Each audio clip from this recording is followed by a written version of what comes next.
Mga kababayan, kamusta po? Si Kamanong po, inyong lingkod ay nagbabalik po muli para po komentuhan po kayo dito po sa Tambayang mga kababayan. Samahan niyo po inyong lingkod, magkomentuhan na po tayo mga kababayan. Ito po, komentuhan po natin mga tambay.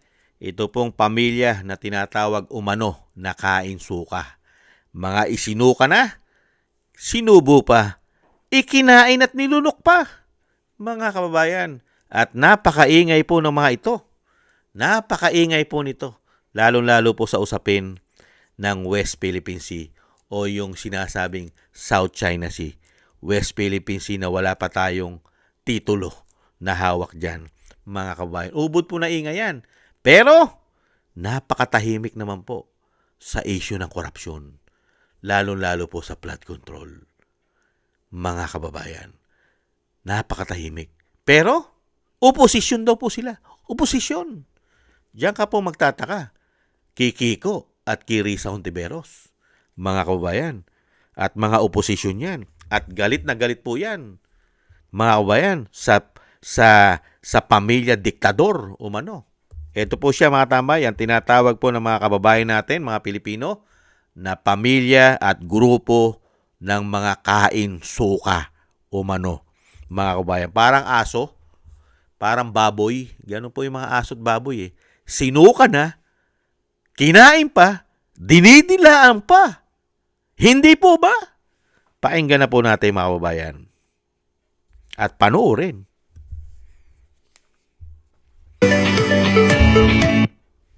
Ang pangyayaring ito, na sa araw na ito, ay nilibing ang isang magnanakaw at diktadura, dating diktadura, sa libingan ng mga bayani. Mahirap ipaliwanag sa ating mga anak kung tatanungin nila na bakit ang isang nang-abuso, nagnakaw at pumatay ay ngayon pinaparangalan at binigyan ng espasyo sa libingan ng mga bayan. Hindi tama ito. Kung inaakala nila na ito'y closure, nagkakamali sila.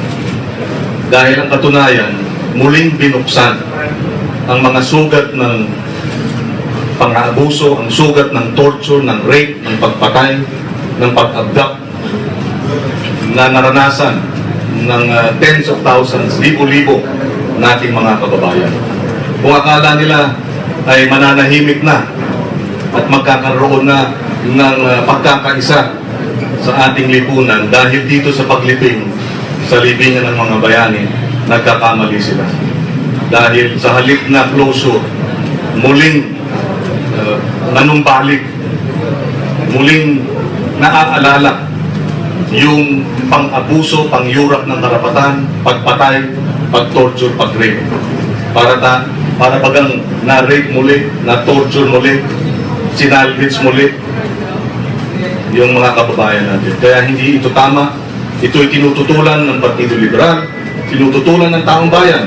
Ngayon, habang tayo po'y nagsasalita, sa iba't ibang parte ng ating bansa, may mga protesta dahil sa mga pangyayaring ito. Sabi nga ng ating Vice President, VP Lenny, hindi lamang hidden wealth ang usapin ng Marcos, ngayon hidden burial pa. Dahil saan ka nakakita? At sabi rin ng ating Vice President, ang bayani, pinaparangalan. Pag siya'y nililibing, dapat bukas sa lahat at dapat kinikilala at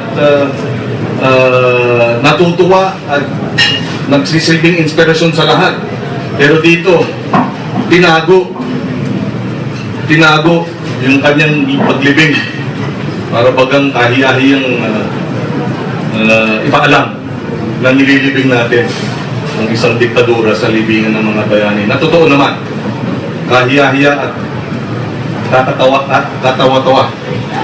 Sabi ko nga, magiging laughing stock tayo sa buong mundo dahil pinatalsik natin yung diktadura noong 1986 dahil sa pang-aabuso, pagpatay, pagnakaw, at ngayon nililibing natin sa libingan ng mga bayani. Kung inaakala nila, maaaring nakalibing siya ngayon doon. Pero hindi sila nakakatiyak na mananatili siyang nakalibing doon.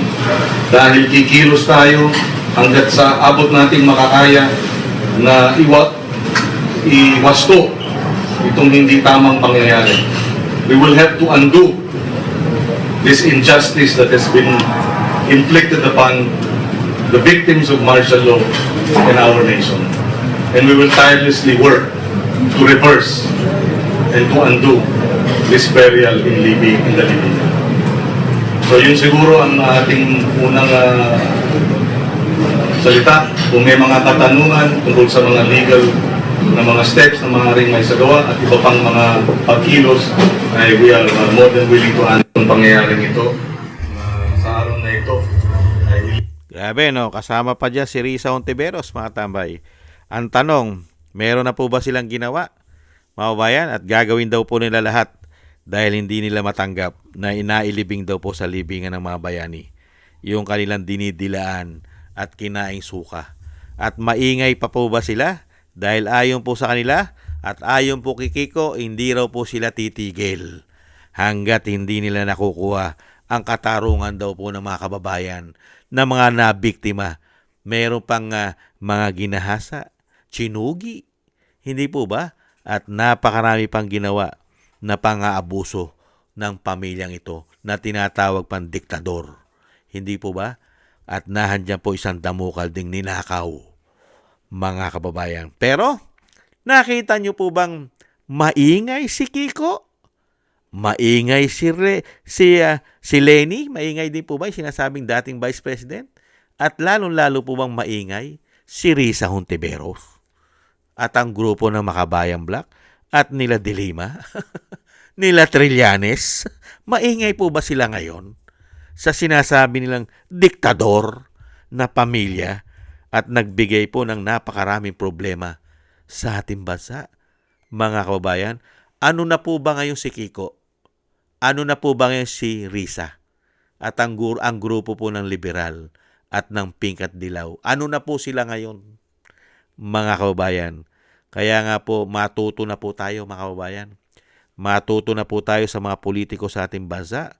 Mga kababayan, akala po nila, maitatago po nila ang kanilang mga pagkatao sa Pilipino. Dahil nga po, naisuka na nila. Pero hindi po nila alam ang mga Pilipino ay matatalino. Alam ng mga Pilipino kung sino kumakain ng suka. Hindi po ba? At yung sinasabing 10 na kanyang mga anak, mga kabayan, ay hindi po matatanggap kahit po ng kanyang pamilya. Ang sinasabi pong pamilya ng mga diktador. Pero pakinggan po natin, mga kabayan, kung ano na po nangyari kay Kaki na kanyang anak. Ito po yung sinasabi ni Kaki, mga kabayan, nung panahon po na kampanyahan. May libreng operasyon. Sabi ng iba na we have to accept defeat daw, na hindi daw tayo marunong matalo. I think that the truth is, it's not about just this election anymore. Because I think that the data shows, clearly this election was bought a long, long time ago. And that's something that we will not take sitting down, no? I am not going to have my president be named Ferdinand Marcos again, ever. And I think it's that simple. My siblings are here too. I brought them, my baby sister, my baby brother. And they're young, but like, we all know what's right and wrong. And I think it's very, very simple, no, what we have to do. If we're not here to stand up, if we're not here to fight, edi ano po ginagawa natin dito sa Pinas? Di ba? Mahal natin ang Pilipinas eh.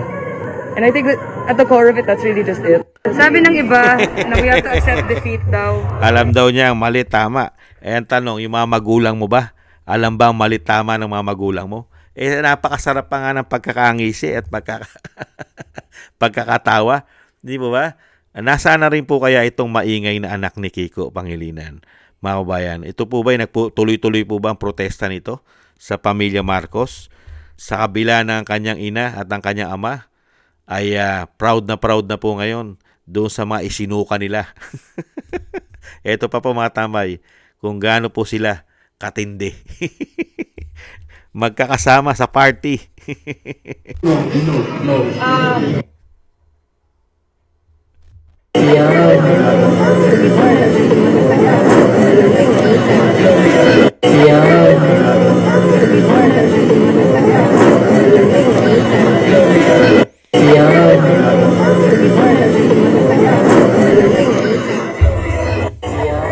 Nakita nyo, mga tama, yung pamilya na pinandidirihan nila at kung ano-ano po pinagsasabi sa pamilya. Pero ngayon po mga kababayan, nakita niyo po, sunod-suhunuran dahil sa pakinabang. Hindi po ba? Ano kaya unang naging pakinabang? Baka nung maging senador. Una po yatang pakinabang nung makabalik na senador. Umano. Hindi kaya? Hindi kaya mga kababayan? Kaya po, napakabilis pong kinain ang sinuka na. Mga kababayan, napakatagal na po, ubod na po ng baho yun. Hindi po ba? Yung isinuka mo na nung halalan 2022. Pagdating po ng 2025 hanggang ngayon 2026, kinain mo yung sinuka mo. Gaano po kabulok yon at gaano po kabaho na yon. Nakain mo pa, sinuka mo pa. Yung sinuka mo ng 2022, galit na galit ka nung halalan. Hindi ba? At nung mula pa, mga kababayan, at pinalibing yung tatay, mula pa nung pinalibing yung tatay, sinusuka mo na. Di ba? At hindi lang pala, mga kababayan, for correction, matagal na pala. Dekada na pala sinusuka. Hindi lang pala nung pinalibing yung tatay. Matagal na pala, lalong-lalo po yung grupo na Akbayan ni Risa Hontiveros. Hindi po ba? Sinasabi niya, bata pa lang siya, nagrarally na raw sila. Dahil sinusuka nila yung pamilya ng diktador. Pero ngayon, nasa na po itong mga kain-suka na ito? Ano na po ginagawa ngayon sa ating bansa nitong mga kain-suka umano? Ni walang nakitang korupsyon itong grupo na ito. Lalong-lalo po yung pamilya. Yung pamilya po na nagsasalita. Unang-una na po yung padre di pamilya na napakagaling po sa West Philippine Sea at sa South China Sea. Pagdating po sa usapin sa China o sa China, napakahusay po. Naging abogado pa po ng tinatawag niyang diktador umano. Naging abogado pa siya ng tinatawag niya ng pamilya diktador. Unbelievable, mga kababayan. Yan po. Ganyan po ang mga politiko sa ating bansa, mga kababayan. At yan daw po ay napakahusay daw po yan. Lalong-lalo daw po sa pag-iyak. At napakahusay din daw po yan magsampa ng mga libel pagka daw po hindi niya gusto ang batikos sa kanya. Yan po kaya mga kababayan. Hindi ba totoo na sinabi niya yan? Na galit po sila at sinusuka po nila dahil nga po sa ginawa po sa Pilipinas ng pamilyang ito. Lalong-lalo po sa mga biktima na ginawa po ng pamilyang ito. Lalong-lalo po nung kanyang ama na nanungkulan na mahigit 20 taon sa Pilipinas na tinatawag nilang diktador, mga kababayan. Pero ngayon, sila na po ang dinidiktahan ngayon. Hindi po ba? Sila na po ang dinidiktahan ngayon para sila'y manahimik at naging tuta na po sila umano ng tinatawag nilang diktador. Sila na po ang dinidiktahan umano at nagpapakatuta na umano o nagpapakaaso na umano dahil nga po sanay na sanay humimod at kumain ng sariling suka. Patawad po mga kababayan sa mga kumakain dahil po sa ganitong klase mga kababayan na suka ay kinakain pa. Patawad po. Yan po mga kababayan, ang komento po natin sa napakahusay po ng mga politiko sa ating bansa. Napakahusay na pamilya sa ating bansa. Grabe po. Pagdating po sa pakinabang, lalong-lalo po napakalaking pakinabang umano. Mga kababayan, ang prinsipyo mo at sinasabi mong pagiging makabayan mo, kaya palang bilhin at tapalan umano. Lalong-lalo na kung nakalagay pa sa maleta. Hindi kaya? Thank you po mga kababayan sa mga nagusto po ng ating Tambayang Makabayan sa YouTube at TikTok. At ganun din po sa ating mga subscribers. Thank you po sa inyo. Mabuhay po kayo. Shoutout po sa inyo lahat. At sa mga nagbibigay po ng inyong komento, like, share, and subscribe. Shoutout po sa inyo lahat. Mabuhay po kayong lahat. Ingat po kayo. At thank you rin po at shoutout po sa mga nagbibigay po ng tulong at biyaya.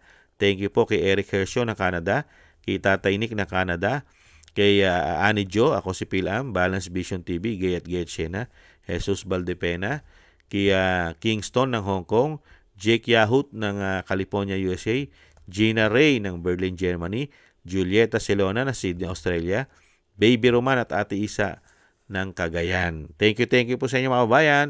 Lalo-lalo po, ingat-ingat po kayo sa inyo pong mga paggawa. God bless po sa inyo. Sa inyo pong lahat, sa ating po lahat, ay God bless po. At tiis lang po tayo mga kababayan. At ingat-ingat po tayo. Bye-bye.